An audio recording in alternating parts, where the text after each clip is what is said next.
Saya rasa tidak ada ujian terbesar bagi laki-laki kecuali seperti ujian wanita. Dan ini sabda Nabi SAW. Ma taraktu ba'di fitnatan adarra ala rijal minan nisa. Aku tidak pernah meninggalkan fitnah yang paling berbahaya bagi laki-laki seperti fitnah wanita. Dan setan tahu akan hal itu, bahwasanya fitnah paling besar bagi laki-laki adalah fitnah wanita. Maka mereka menjadikan wanita sebagai sarana untuk menjerat para lelaki. Dalam hadis kata Nabi SAW, innal mar'ata auratun. Sungguhnya wanita adalah aurat.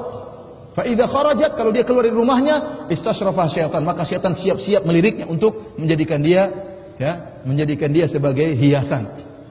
Oleh karena para hadirin Allah Subhanahu wa taala, menakjubkan Nabi Adam alaihissalam nenek moyang kita, tatkala sedang berada di surga, banyak pohon yang Allah halalkan. Silakan makan buah pohon ini, silakan makan pohon buah ini, seluruh pohon-pohon halal. Ada satu pohon yang tidak boleh didekati. Ada satu pohon yang tidak boleh didekati. Namun subhanallah, syaitan menghiasi Nabi Adam alaihissalam nenek moyang kita untuk mendekati pohon ini, padahal yang halal banyak. Yang halal-halal ditinggalkan oleh Nabi Adam. Kenapa digiring oleh syaitan untuk menuju kepada yang haram? Kenapa syaitan menghiasi dengan berbagai perkara yang dilakukan, hiasan ucapan, sehingga akhirnya Nabi Adam alaihissalam terjebak dalam jebakan syaitan. Dan syaitan telah bersumpah, la uzayyinanna lahum fil ardi wa la ubuyannahum ajma'in. Ya Allah, saya akan menghiaskan maksiat bagi mereka dan saya akan menjerumuskan mereka. Oleh karenanya maksiat dihiasi oleh syaitan. Sehingga seorang ketika melihat wanita yang tidak halal dijadikan cantik oleh syaitan. Bahkan bisa jadi terkadang seorang istrinya cantik, ada wanita tidak lebih cantik daripada istrinya, ya. Maka dia lihat orang lain tersebut lebih apa? Lebih cantik. Lebih menarik, lebih menimbulkan syahwat.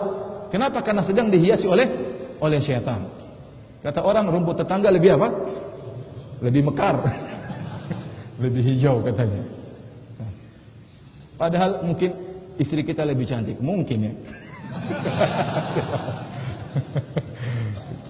Apalagi kalau wanita tersebut lebih cantik daripada istri kita. Uang dia tidak lebih cantik istri kita daripada wanita tersebut saja, Allah syaitan menghiasi wanita tersebut sehingga kita lebih tertarik kepada wanita tersebut daripada istri kita. Apalagi wanita tersebut benar-benar lebih cantik. Dan benar-benar tatkala seorang wanita keluar dari rumah, benar-benar dia menghiasi dirinya, dia mempercantik dirinya, dia menghiasi dirinya untuk dilihat oleh para lelaki. Oleh para hadirin Allah Subhanahu wa taala, syaitan benar-benar menghiasi. Fitnah wanita, fitnah yang luar biasa. Bayangkan fitnah yang dialami, ujian yang dialami oleh Nabi Yusuf alaihissalam. Wa ghallaqatil abwab, sang wanita sudah menutup pintu, kemudian tidak ada yang melihat, seluruh pintu-pintu sudah dikunci. Wanita tersebut sedang berhias, ya. Dan dia sudah cantik jelita dan dia pun menghiasi dirinya. Kemudian Nabi Yusuf alaihissalam juga masih sangat muda. Dan orang pemuda lebih bergelora syahwatnya. Dan wanita tersebut sudah kebelet, kata Allah Subhanahu wa taala, wa laqad hammat bih, sang wanita sudah apa? Kebelet. Dan Allah menyebutkan Nabi Yusuf wa hamma biha, dan Yusuf pun telah tergerak hatinya. Kenapa? Karena Yusuf alaihissalam seorang laki, diuji dengan ujian yang sangat berat tersebut. Maka Yusuf tahu dia tidak akan bisa bertahan selamanya, maka dia pun kabur. Maka Anda jangan sok alim di depan komputer ya. Saya enggak, oh, ini cantik yang ini. Goyang iman, goyang. Nabi Yusuf tidak pede kalau dia bisa bertahan, dia kabur. Lari meninggalkan kemaksiatan. Sampai ditarik bajunya oleh sang wanita. Oleh karena para hadirin Allah Subhanahu wa taala, kalau syahwat sudah bergelora, seorang tidak akan bisa menguasai dirinya. Anda masih bisa selamat kalau syahwat masih di awal, Anda masih bisa selamat. Lihat cewek, astagfirullah.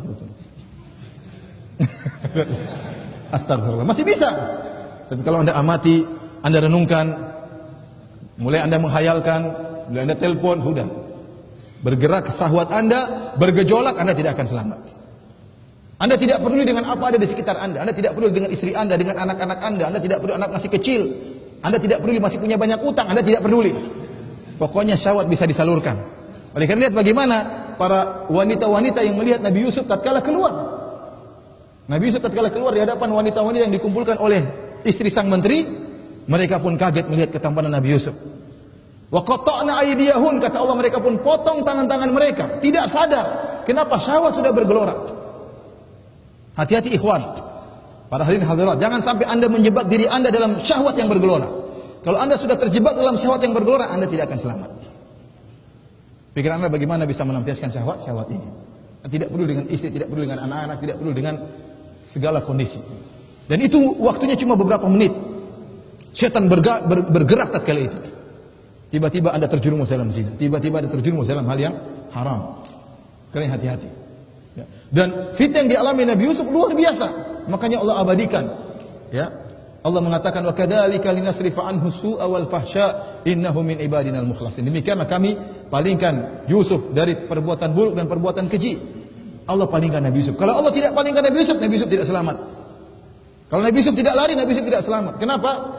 Semakin lama syahwat semakin bergejolak. Dan kalau sudah bergejolak, sebagaimana sering sampaikan, lelaki kalau syahwatnya sudah bergejolak, telah hilang 3/4 otaknya, akalnya.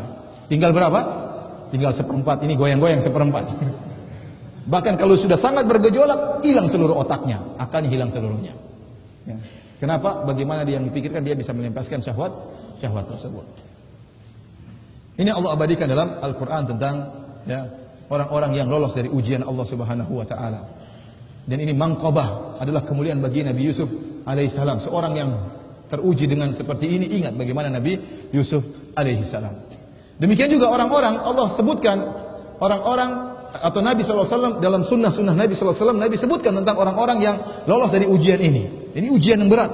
Saya katakan tadi ujian, benar-benar ujian kalau terpenuhi dua hal. Pertama, tidak dilihat oleh orang lain. Yang kedua, sarana untuk bermaksiat sangat mudah. Contohnya seperti sabda Nabi SAW, sab'atun yudhilluhumullah fi yaumin la dhilla illa dhillu. 7 golongan yang Allah akan naungi pada hari kiamat kelak, yang tidak ada naungan kecuali naungan Allah Subhanahu wa Ta'ala. Naungan arsy Allah Subhanahu wa Ta'ala dalam riwayat. Di antara 7 golongan tersebut, kata Nabi SAW, rajulun da'atum ra'atun dhatu mansibin wa jamalin faqala inni akhafullah. Seorang lelaki dirayu oleh seorang wanita, diajak untuk berzina. Yang wanita tersebut cantik jelita dan wanita tersebut memiliki kedudukan harta banyak. Ini ujian sangat berat luar biasa. Kebanyakan lelaki mereka lah yang merayu seorang wanita. Kebanyakan lelaki mereka yang tergila-gila kepada wanita. Dan hati-hati ikhwan, kalau sudah fitnah wanita hati-hati. Saya sempat dikeluhkan oleh seorang wanita, cerita melalui istri saya, cerita ada seorang yang belajar agama ya, kenal dengan istri lelaki lain. Namun wanita tersebut cantik sehingga dia tergoda. Istri orang ini. Maka di malam hari lelaki tersebut kirim SMS. Jangan lupa sholat malam. Ini istri orang. Ingatin istri orang. Dia tergoda, tidak bisa menahan dirinya. Meskipun istri orang. Dia tidak bisa, kalau syahwat sudah masuk dalam hati seorang, dia tidak bisa menahan. Mau apa lagi? Yang dia inginkan, dia mengungkapkan kepada wanita tersebut. Padahal istri orang. Bahaya ikhwan. Lihat bagaimana laki-laki diuji oleh Allah Subhanahu wa Ta'ala. Seorang wanita cantik jelita, kaya raya, ngajak dia berzina. Kebanyakan lelaki yang merayu, sekarang kebalik wanita yang menggoda. Banyak laki-laki kalau dia menggoda wanita nggak mau, dia berhenti. Dia mau mulai, dia mau. Tapi kalau perempuan yang di luar gara-gara pegang dia, wah dia gemetar. Kalau perempuan yang mulai goda dia, maka dia semakin berani untuk melakukan. Sekarang ini yang menggoda bukan laki-lakinya, tapi wanita yang menggoda. Dan wanita macam manakah yang dicari oleh para lelaki? Dia yang dicarilah cantik kaya raya. Kalau Anda ditawarkan, Ustadz, ini anak-anak saya cantik Ustadz, kaya raya Ustadz, saya sudah kasih siapkan rumah, mobil, Ustadz mau nggak nikahi anak saya? Nah, saya nggak perlu istikharah kalau begitu. Istikharah atau tidak? Istikharah kalau Ustadz anak saya janda, itu istikharah. Mohon maaf para janda ya, nggak sebut canda aja. Misalnya cantik tapi sudah tua misalnya, atau misalnya kaya raya tapi nggak cantik, ini perlu istikharah. Dia nggak cantik tapi hartanya mungkin bukan bisa buat dakwah gitu ceritanya. Perlu istikharah. Tapi kalau cantik, masih muda, kaya raya, kayaknya nggak perlu istikharah, meskipun boleh. Meskipun boleh. Maksud saya, yang diimpikan oleh laki-laki itu apa? Diimpikan wanita cantik dan kaya raya itu. Itu yang dicari. Itu yang dicari. Nah, lelaki ini digoda oleh wanita seperti itu. Saya rasa antum juga tidak pernah digoda seperti itu. Siapa yang menggodain antum seperti ini? Datang wanita cantik, kaya raya, masih muda. Kecuali Anda tampan, kaya juga, ya mungkin digoda sama wanita. Sekarang ini datang seorang wanita cantik kaya raya, telepon, menyerahkan dirinya, datang langsung masuk ke kamar Anda, berat. Laki-laki ini dengan teguhnya dia mengatakan, inni akhafullah, saya takut kepada Allah. Dia tahu Allah sedang melihat apa yang dia lakukan. Ini berat ya ikhwan. Tatkala dia mampu melakukan hal ini, maka dia mendapatkan naungan oleh Allah pada hari kiamat kelak. Ini luar biasa. Kenapa? Dia punya muraqabatullah.